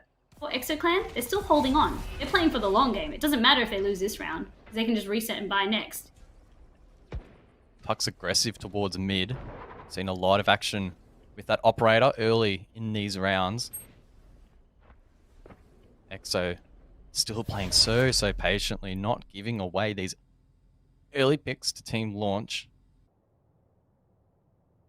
Everyone just holding their ground. Flashes come through. Texter Careful now. at the C window position is flashed, but no one really pushing on that so far. The mind games just so strong at the moment from both teams, trying to read into one another. Well, that's it. Launch as well, the way they've distributed their resources, you can see a lot more members kind of hovering around that C kind of area. They've really just left Ferg alone on that A site to hold. This used to be kind of a hold that we traditionally did see Cypher being able to hold. Cypher can hold either A site or C site. We see EXO-Clan always preferring to leave Iron on that C side, so just for comparison's sake. Execute coming through now. Utility being dumped. Iron pushing quite deep in towards the side as EXO-Clan tried to get this plant down. They do with 30 seconds left on the board. Now it's a post plant. Dick Stacy get one back. Aggressive himself on site. Accidentally flashed though. Able to recover, of course. Revealing area. Still more utility. All EXO-Clan playing inside of this short position. That all alone could give an opening for Dick Stacy, at least to get the diffuser to halfway, but doesn't in the end. Texter is so instrumental on this map, but doesn't have an impact in this round. EXO take it in the end. EXO just ran away with murder right there. They should have been able to at least stick it to half, and it gives them a little bit of that breathing room. They were unfairly robbed. I mean, I think that was probably comms of someone pinging the bomb through the wall. It didn't really matter that they had something just obscuring the vision, but the way that they played it was that everyone was kind of firing on through. There was a barrage of sprays, and they had a good read as well of where Team Launch would be. They had a last read as well of where the members had pushed on up. So from Launch, I mean, no one was really able to try and help contest them, and no one wanted to as well. That just kind of shows from how dominant they were, because that was the round as well that Launch needed to win. They had access to full buy. EXO-Clan was still using their buy from that second round, which was just Spectres, a Sheriff, things like that. EXO-Clan now 3 rounds away from taking the map, taking the series, and being crowned champions. They're getting very aggressive again here onto the A bomb site. Blade Storm from Dizzy, trying to get aggressive on it. Smokes instead being used. Oh, it's a battle of the Blade Storms at the moment. Again, both jets whiffing on one another as more frags come through, but it is the smoke bang in the end to net the kill here for EXO-Clan. Spike being initiated will be stuck. A 3-on-2 place player, make it a 3-on-1. They know there's a player inside of Heaven. That's the Killjoy. Ferg, unfortunately, taken down for Team Launch, and this lead is only getting bigger and bigger. EXO-Clan are just running away with the game, and you can kind of sense a little bit of that frustration coming through from Team Launch as well. I mean, there was just one last member coming out from Heaven. Didn't really even try and put up much of a fight. Just tried to drop one down. It was just like, whatever, I just want to go to the next round. So that was Ferg that was kind of caught out in that sort of situation. But EXO-Clan, the execute is coming out so well. When they are dedicated to going onto their site, you can see they have multiple angles covered, but more importantly, the utility. And even as you coined the term, the smoke bang coming out from the Dizzy, meaning that there's just no way you're going to be able to get through. A has one of the hardest retakes. We talk about B, but if you play A right, there's really just 2 choke points coming out through, and EXO play off the back of that beautifully. Another standoff. Jet v Jet. Neither player peeking yet. Both crouching, anticipating a wide swing at some stage. Neither player wanting to make that first move, Head of course. to head. You've said it yourself, guys. Head to head both times. They were doing the whips, but they're constantly staring at each other. And even the Blade Storm last time around, because that's kind of their role in this as well. Texter getting aggressive though through mid. EXO needs to be mindful of this. It was a run it back in the end though. Texter unable to do any damage. So that's well played there by the attack to avoid what could have been a devastating start to the round. It was a little bit of a desperation play as well. You could see they were trying to scout out for a little bit of intel. I mean, all that kind of tells them is that no one has pushed up as of yet. As we just get the rest of the members of EXO-Clan finding their time. This time the flash tries to come on through, but Bob steps out a little bit too much, but Dizzy takes advantage of that to at least get the trade. Their patience 30 at seconds least left. being rewarded. 30 seconds left in the round. Big flank from Texter. Manages to drop Iron. Could drop even more members. They're unaware that this flank is coming through. Spike has been planted. It's a 3-on-4 post plant. Crag's coming through. It's Plix now left in a 1-on-2. If he wins this round, EXO-Clan will be on match point. But it's not meant to be. Wizard win out that engagement. 11-6 the scoreline. There we go. At least a little bit of a sigh of relief can come through now from Team Launch. And I mean, this could be the beginning of them transitioning into their counter push against EXO-Clan. We saw it last round when we were on bind. It just took one round for Team Launch to start to get a little bit of a snowball underway for them. But what I'm really worried about, of course, is that EXO-Clan are even closer. Launch still has plenty of their work cut out for them. I mean, a lot of that was really enabled as well by Texter's flank coming on through. As you said, it was quite big in terms of bringing it to their garage. Then they had the molly coming on through, followed by the blind that then bought them enough time to really just gain access onto that C site. So really well played, but I don't think that you'll see EXO-Clan allowing them to make the same play twice. Tons of disruption toward that long position, but it's not quite enough. And Bob again will be the first one picked off here for EXO-Clan. 4-on-5. Texter's been trying to execute some pretty brazen plays in the last few rounds. Thinks better of that flank though, and probably wise Team Launch with the man advantage. Just need to try and hold trap on. wire. Trap wire just notifying them as well, so when it gets destroyed, then someone's kind of lurking around. So as you said, just intel gathering, but it's good to see. Again, Launch is trying to adapt, so we did also see the operator moved onto that A site to the surprise of Pop. Good adaptation from both. Punchy, it's a very nice ultimate, able to get in that hull position. EXO-Clan in a great position themselves now to get the plant down. The post plant has been established as well. This will be a very tricky retake for Team Launch. They do have the lockdown, they do have the man advantage though, so this could be very, very winnable for the defense. Thing is though, lockdown was destroyed, so that lockdown that was supposed to give them access onto the point isn't happening, and Plix is completely annihilating and going through the flank, and Dizzy gets that final pick onto Tux. So these two, it doesn't matter if you think that you have a little bit of a numbers advantage, because again, it kind of just shows to the individual skill of each of these team members, and I kind of pointed out a little bit earlier. So it was Crunchy, Dizzy, and Plix. They all have high average combat scores time and time again, but Plix especially, like consistently achieving an average combat score of above 250 plus in terms of pro play, when everyone's on the same skill, like that's pretty insane. Map point, series point, championship point now for EXO. Team Launch will need to win 6 straight to head this one into overtime. And oh, that's not a great start for Team Launch. EXO-Clan with the first pick, that's huge. Yeah, Rolling Thunder as well, trying to displace Wizard. I mean, all they've got is a judge. This isn't really ideal. And Crunchy making sure that they're clearing out these positions. The 5-on-1. I mean, this has to be GG. Finally, this rivalry that came about for so long. It was a best of 3, but in terms of just who was going to be the champion over here, Ferg is doing what they can, but ultimately, EXO-Clan walk away with this map, which means GG. They are our Rise of Valor victories. They are our champions. Congratulations to EXO-Clan. A dominant tournament, a dominant grand final as well. A 3-0 victory to seal the deal. It was a pleasure to watch them play. Extremely well versed. And I mean, they get the goods. Very well played in the end. We were expecting at least we'd see Team Launch being able to get another map as we saw yesterday in the best of one situation. But just as we were kind of praising ExoClan for being able to adjust, Team Launch as well were able to adjust. It seems like, oh, sorry, vice versa. Team Launch, of course, yesterday after their defeat, they were able to really improve on that scoreline that we saw them have on Bind. But then same too for ExoClan as well. They were like, no, we just want to end it with a clean 3-0. We came into this with a match advantage. We knew what we needed to do, and they just executed it so well tonight. 100%. And I'm sure EXO will be extremely happy getting revenge on their opponents who actually did beat them in the first Ignition series in OVO. So they did get that revenge in the end in a very comprehensive fashion. It never really felt like EXO Clan were going to lose that one in the end. Team Launch, again, they 100% put up a valiant effort, a great tournament from them overall as well. But it was EXO who were head and shoulders above the rest of the competition.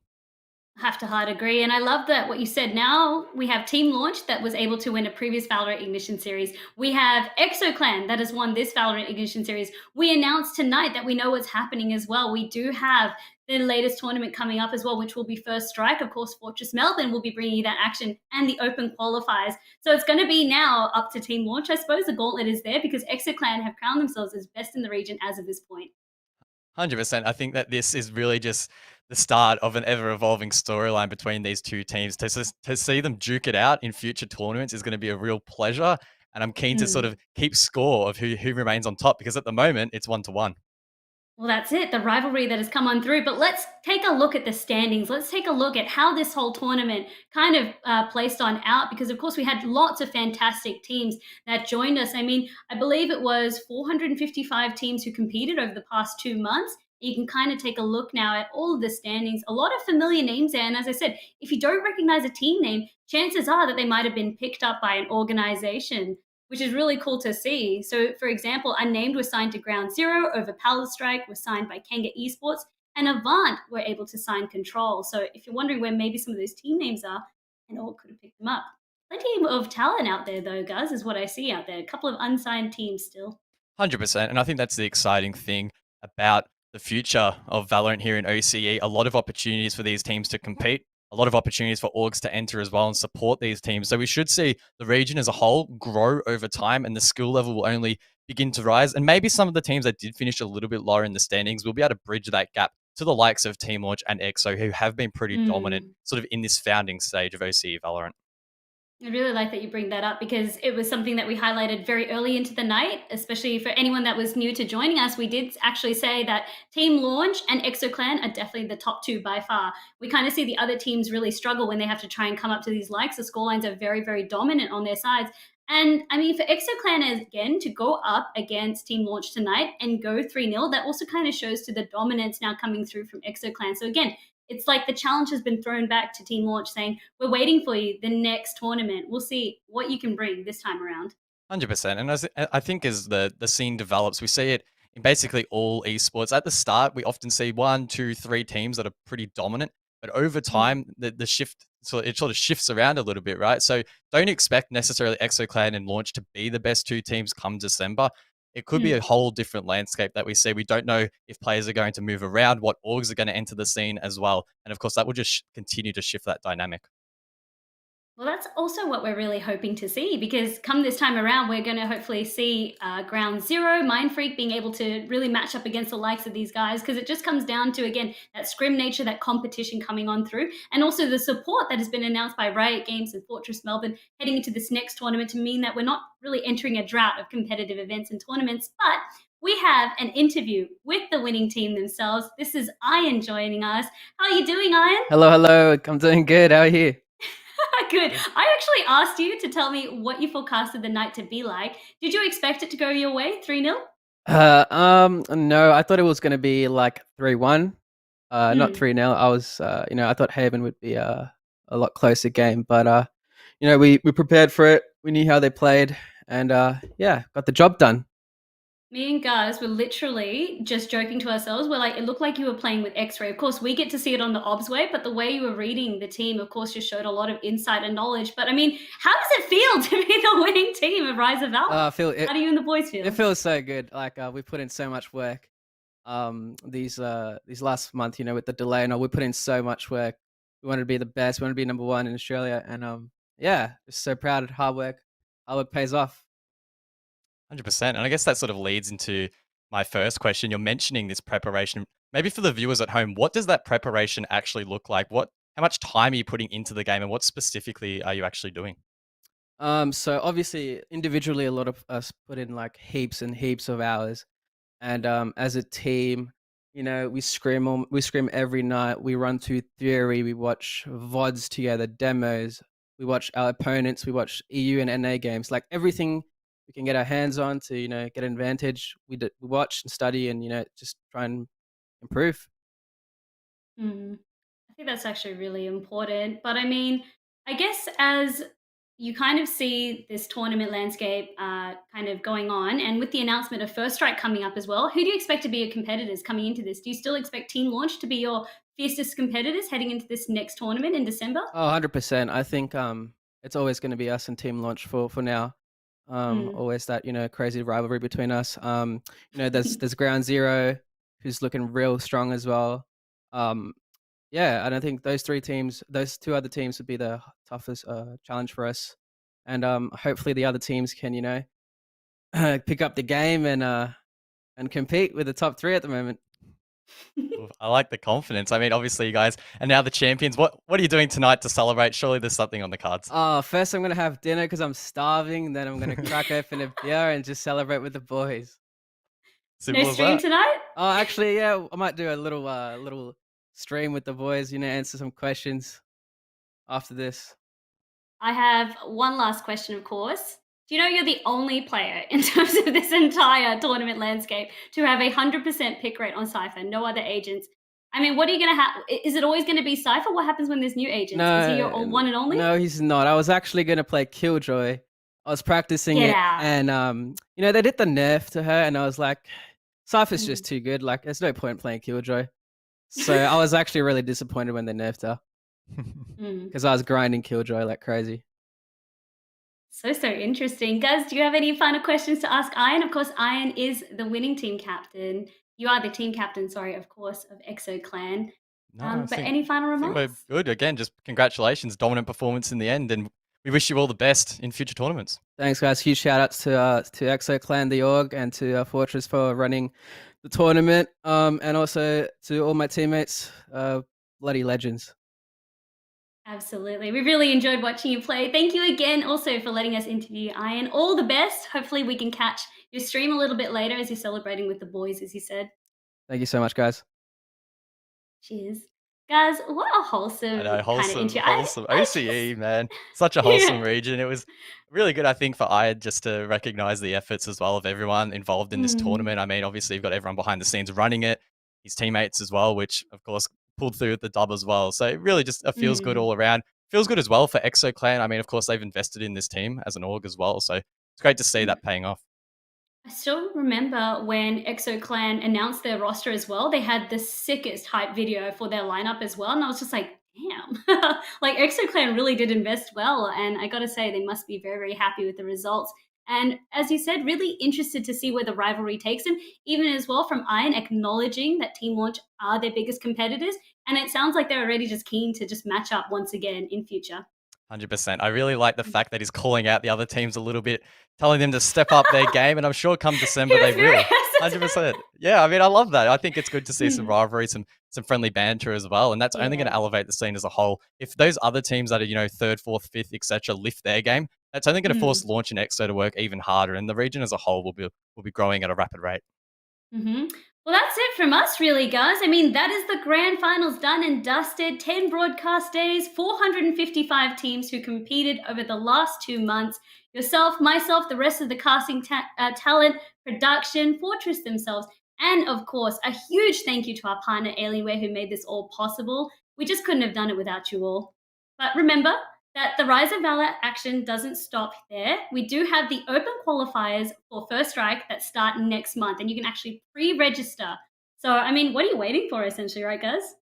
100%. If you think that this tournament was big, it's only going to elevate to a whole nother level. So again, make sure you pre-register, get on that. You can win some prizes Mhm. as well on top of that. Be notified of when Rise of Valor will be kicking up once again. I am so damn excited. I think it's going to be really cool. I think so as well. That's all we really have time for, though, guys. Any final remarks as we close this show? Congratulations, EXO. Simple as that. Clean 3-0. And look, no one, it's up to everyone else now to try and step up. Hopefully, again, come December, we see it be a little bit closer, and I'm sure it will be. Absolutely right. Thank you all so much at home as well for watching. We couldn't have done it without you, the amazing talent that we got to work with, the players who competed, and again, just Fortress Melbourne and their partner Alienware for making this a huge success. We really enjoyed every moment of it. Hopefully, we'll be seeing you all next month. Again, pre-register so we can keep you up to date. That's all from us, though. Bye-bye and good night. GG.